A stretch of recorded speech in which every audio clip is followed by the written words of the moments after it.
back to the channel, or if you're new here, hi, I'm Natalie. So happy to have you here. Today we're getting cozy and talking all things book, reading, pretty much an all about books video. So grab your blanket, cup of coffee, tea, matcha, whatever it is, and let's get cozy. A pile of books here. I have my cute little Kindle. I have actually read 3 out of the 4 of them. What I wanted to do in this video was mainly see how much I can read while having a 9-to-5 job. Using up every little break, every evening or morning as much as I can. See how much I can read in a week without, and this is super important, without staying up until like 4 a.m. So guilty in the past of getting entranced by a book, usually a fantasy book, just completely screwing up my bedtime schedule. How much I can read in a way that's realistic and healthy, and just as a little challenge. I actually got inspired to do this by Caraval. If you haven't watched her on YouTube, her vlogs are so cozy. Watch a video of hers that she did this like 24-hour reading challenge where she read for 24 hours with a timer. But what I thought I would do was actually just set a timer whenever I start to read, and by the end of the week I will see how many hours I've actually managed to squeeze in while working a 9-to-5. What we're doing today, I'm also gonna give you a quick recap and review on the past few books I have read so far this year.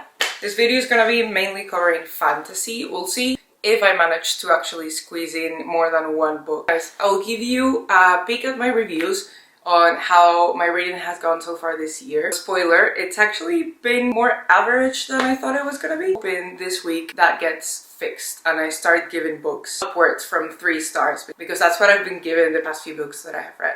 Let's go. I thought I would give you a quick context as to this and just a quick review. I've read 2 of Emily Wilde's Encyclopedia of Fairies. If you haven't read it before, I highly suggest you do, especially if you're into fantasy, light academia. This is written very much like a scientific journal almost. It has annotations, it has definitions, and if you're not into super smutty romance, which no shame, those who are, I'm very much into smutty romance. This is more closed door romance. It's more slow burn, slow build up. Can't even remember if it actually shows a kissing scene. Very PG-13 in a way that is not childish, but this is honestly one of the coziest reads I've had in a while. These books are actually what got me into reading fantasy again as an adult. This is the final book in the trilogy. It came out in February and I just managed to get my hands on it. I'm super excited to read it, but it's bittersweet because I'm super sad for the trilogy to end. I'm hoping that in this week I managed to get to this, because actually coming a day later, I am actually reading right now Caraval. I've just started reading it yesterday. I will read you the plot so I don't spoil anything. Give you some of my thoughts throughout the video and throughout the reading vlog. The Caraval fantasy trilogy follows the adventures of sisters Scarlett and Donatella Dragna. They are given the opportunity to change their fates through a game called Caraval. Caraval is like this magic show where the participants become the players of the game. So far, it's had this mixed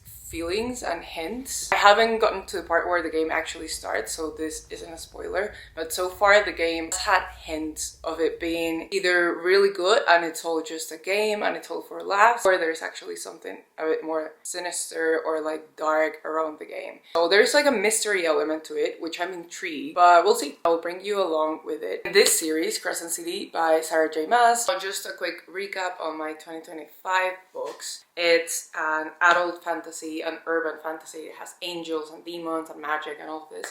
I started this one in 2024 and I devoured it. So far, I know a lot of people say that the first one isn't their favorite. For me, it was my favorite. But yeah, it's not my favorite of her series, and it's her latest one.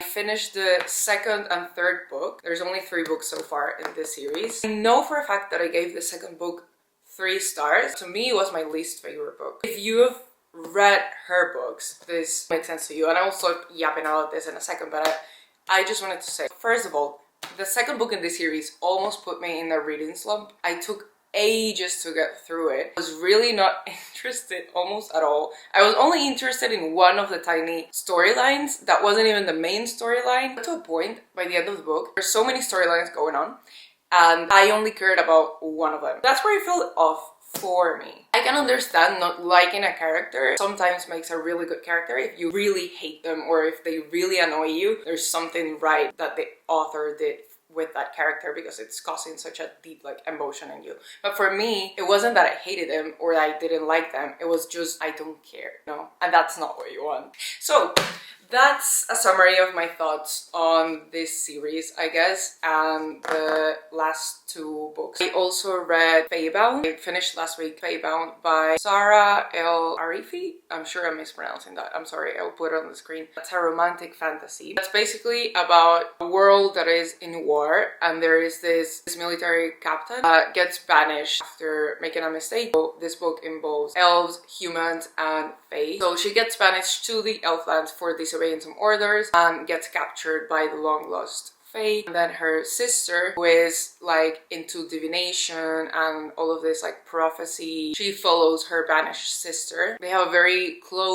complicated but close relationship, and basically she and her sister start uncovering secrets to the Fae world and the actual history. They quickly realize they don't know complete history to their land. Very quick and top line summary of the plot. I really like this book in terms of its like representation and diversity. I don't want to overuse this word, but again, it felt flat for me. I feel like there were a few things and even characters that in my opinion were a bit underdeveloped, or just like we scratched the surface level. I didn't get really attached to a lot of them. Some things I felt were rushed, and some things I felt could have been developed more to have more of an emotional impact and make the reader care much more than I did. One thing. The other thing is I could tell what was going to happen in the plot and later on in the book throughout the majority of this book. I mentioned there is like this character that has divination skills and prophecies and all of that. So there's a lot of prophecies, which I love. I don't know, I've always loved trying to solve these things. But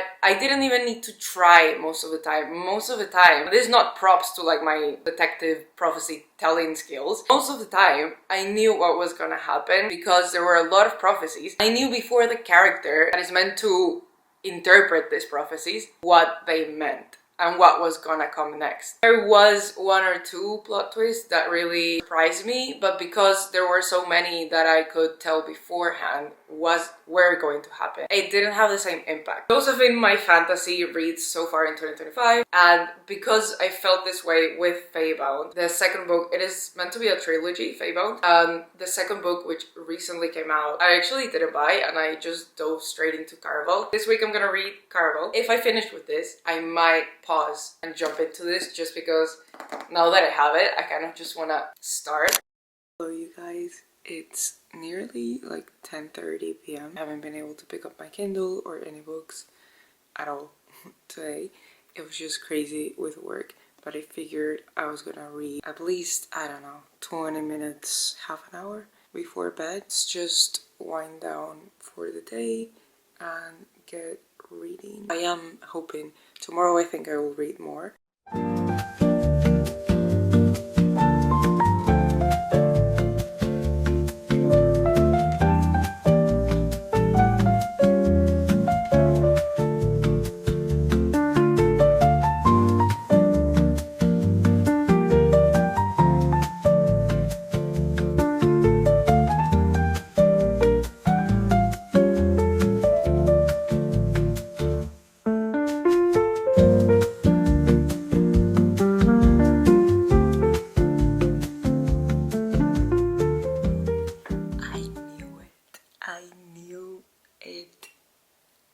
So far, I'm loving how Stephanie Garber's little like hints and clues as to not everything being what it seems. I stopped the timer for a second to finish telling you my train of thought, but the camera is connected, so now I'm literally like this trying to tell you.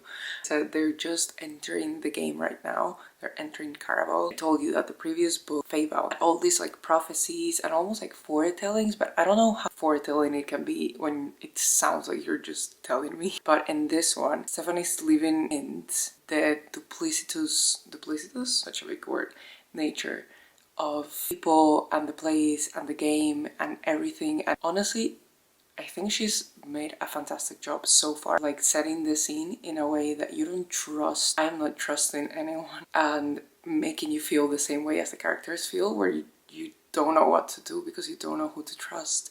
So I kind of saw coming this mini plot twist. It's like, I knew it. It's not the same feeling as with Feybound, where I'm like, bro, I've been trying to tell you for like the past 4 chapters that this is that, presented in a different way, so I'm really liking it. But it's making me nervous.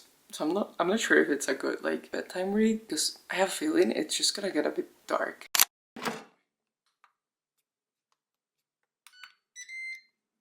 Hello! It's the next day and it's my lunch break actually. I had my morning meetings. I'm making lunch in the air fryer. I had to put away some laundry, so I only have I think like 5 minutes left until my lunch is ready. It's 5 minutes I can read. So let's start timer back again. Yeah.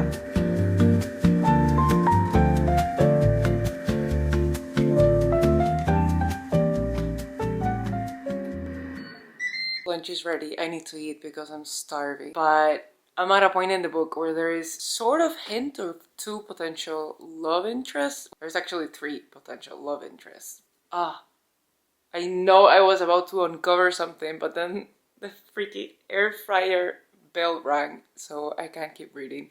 I need to eat and I need to get back to work. I jumped ahead just enough to know that something's coming, to kind of catch a glimpse of the dialogue. I know, I shouldn't jump ahead, but like, I can't help myself. I need to know. So far, so good. It's the first actual night of Caraval of the game, so I'm so intrigued by what's gonna happen.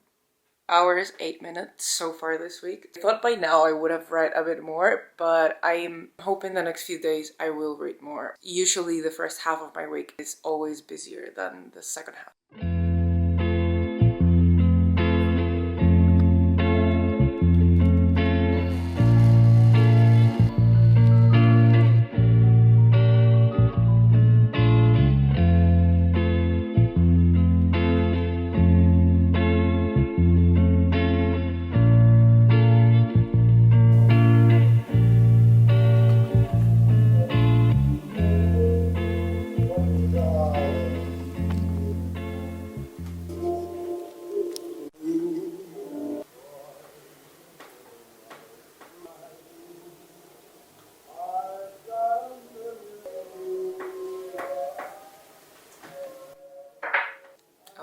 Back in the same spot. To be honest, this is sort of my reading spot. It's either this or my bed. I've been reading here a lot recently because I love putting here like the YouTube background. I've been loving this playlist that have like the nostalgic oldies playing in the background, situation going on, and it's always like an animated visual. I just love it. With my nearly finished cup of tea, I'm gonna start reading now. It's much earlier than the other days, so I'm so excited because it's only 8 p.m. That means I have a few hours to read. So we'll see how far along I go. Let's start it. Cheers.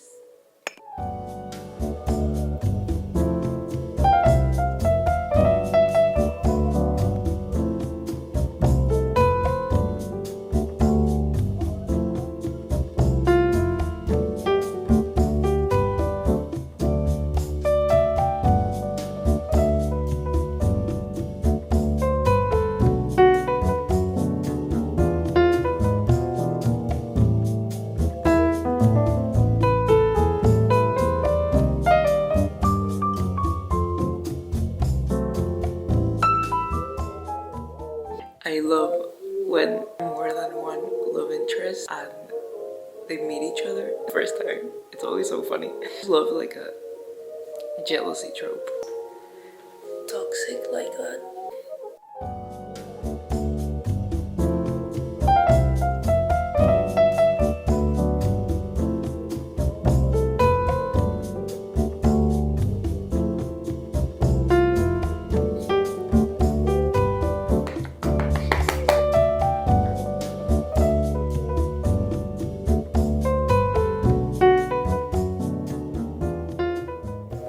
It's actually raining and I just think it's perfect with the background I have going on.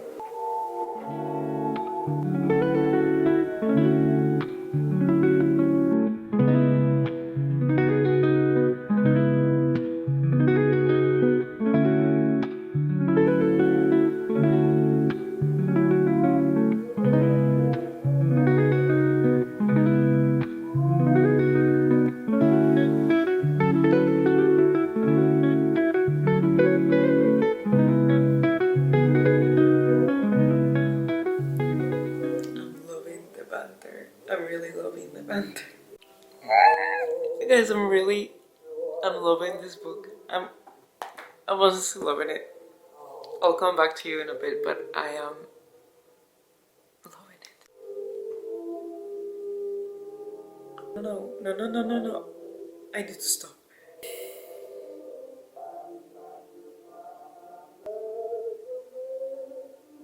I'm not gonna spoil it for anyone because over halfway through the book. I am at 55%. I feel like such a fool because I've spent, very judgy, I know, but I've spent a lot of this book thinking you should have known better the entire time about like the main character. She makes a bunch of decisions that I'm just like, no, why are you doing this? No.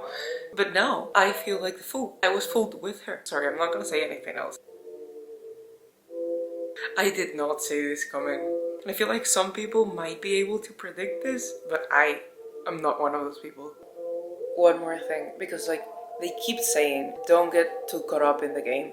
Nothing is as real as it seems. I might have been fooled here for a second, but I feel like plot twist isn't what it seems either. Let's not get caught up. I'm not gonna say anything else. I really don't want to spoil the book for you guys, so I'm just gonna read. I'm nearly done with the book. I mean, I'm at 80%. I'm gonna have to call it for today. I'm at 5 hours 30. I'm just gonna stop talking about the plot of this book, not only to not spoil it for you guys, but also because I don't know what's gonna happen. You have no idea. There have been so many twists and turns. I'm just gonna watch. I'm just gonna read. I'll get back to you all tomorrow.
Hello, welcome back. I feel like I left you all in a bit of a cliffhanger because I finished Caraval right before bed. I was so sleepy I couldn't really give you a review then, and I thought it was better if I sort of slept on it and gave you a level-headed review today. I finished it and my rating for it, oh my god.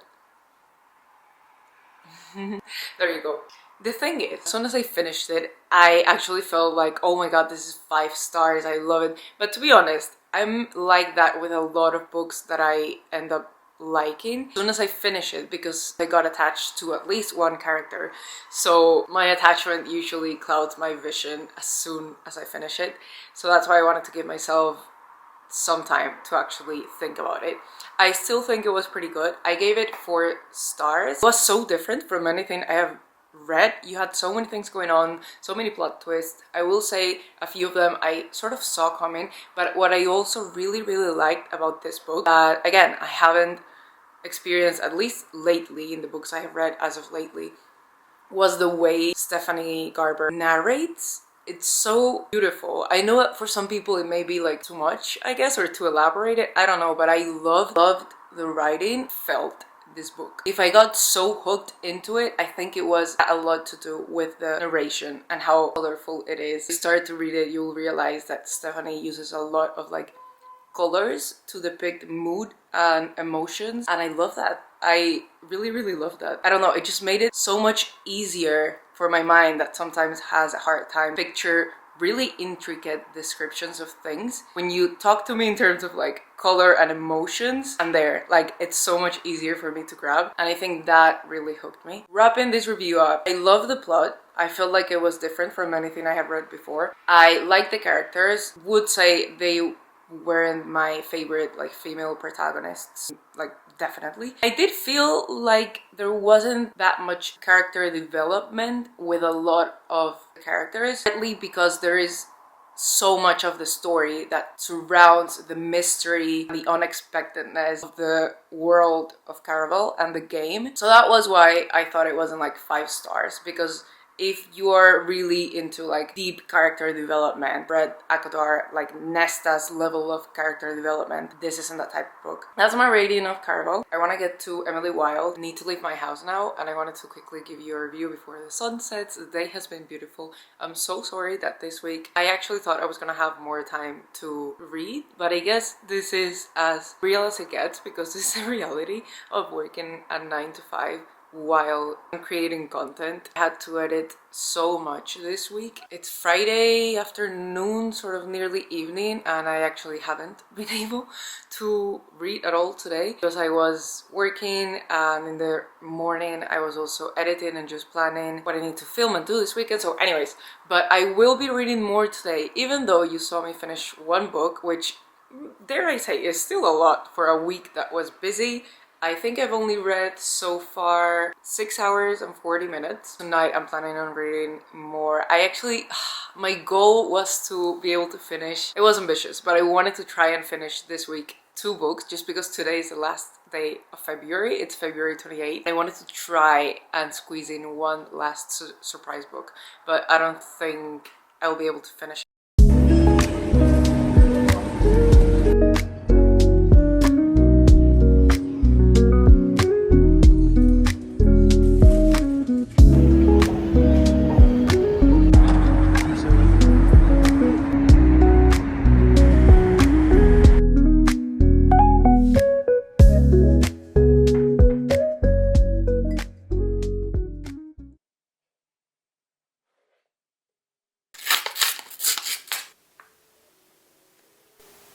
Not be bothered. I love doing face masks, but I actually needed one. Skin has been peeling off. I think it's because of the cold weather, but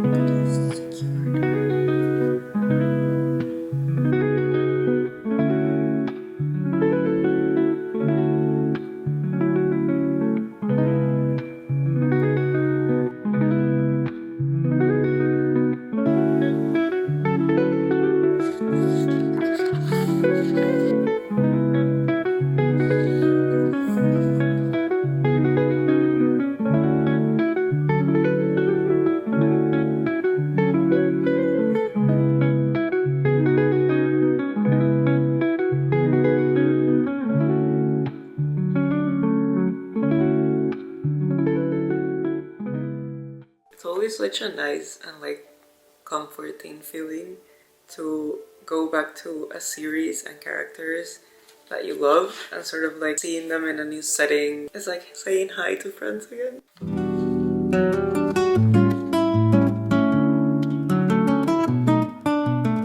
I had almost forgotten about this character that I loved from the 2nd book, and he just appeared. Guys, I'm telling you, if you're in the mood for some like light academia, romantasy, cozy read, these are perfect for that. Definitely slow to begin with. Once I got hooked, I couldn't look back, and now that all 3 of them are out, go for it, because I had to wait every year for the other ones to come out, and what a wait it was. Even if there isn't as heavy romance as in other romantasy series like ACOTAR, RJ Maas, Fourth Wing, and all of that, whenever there is hints of like a romantic gesture or romantic dialogue, it just makes me as giddy, if not more, because it's so special and it's so intentional. Don't get me wrong, I love the other types of romance as well, I love them, but I just love it. And I love the male love interest in this one. I also love the protagonist,